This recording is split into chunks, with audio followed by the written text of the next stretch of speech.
Sujit Bose basically একটা রোলের দোকান করত। সিপিএম যখন করতো একটা রোলের দোকান ছিল, এগরোল যেটা যাকে বলা যায় না, সুভাষবাবুর সঙ্গে যখন ছিল এগরোলের দোকান ছিল। এখন সুজিত বোস খুব কম হলে 10,000 কোটি টাকা মালিক আছে।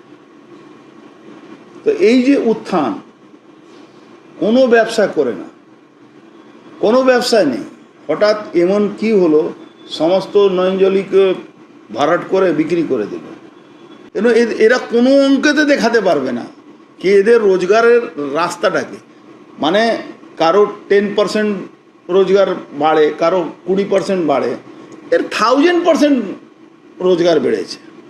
সবার যখন ও ভাইস চেয়ারম্যান ছিল তখন ও এদিকে কামারহাটি ওই মদন মিত্র এরা একটা নেক্সেস ছিল, পার্থভৌমিকের নেক্সেসটাই পুরো চাকরিটাকে বিক্রি করেছিল। স্কুলের চাকরি, পৌরসভা চাকরি, এগুলো এরাই বিক্রি করেছে। 1200 কোটি টাকা কিছু নেই। আমি বলছি যেরকম পুকুর ভরাট, নয়নজলি ভরাট করে যেভাবে ও জমি বিক্রি করে, এই পৌর নিয়োগে দুর্নীতি করে, স্কুলে দুর্নীতি, এইসব নিয়ে হাজার হাজার কোটি টাকা ওর দুর্নীতি আছে। সবাই জানে সুজিত বোস চোর আছে। আপনি ওই এলাকার যে কোনো লোককে জিজ্ঞেস করবেন, একটা লোক এগরোল থেকে কি করে হাজার হাজার কোটি টাকা মালিক, একটা পরিবার সিমেন্ট বালি বিক্রি করে কি করে হাজার হাজার কোটি টাকা বিদেশে তাদের পয়সা জমা হচ্ছে।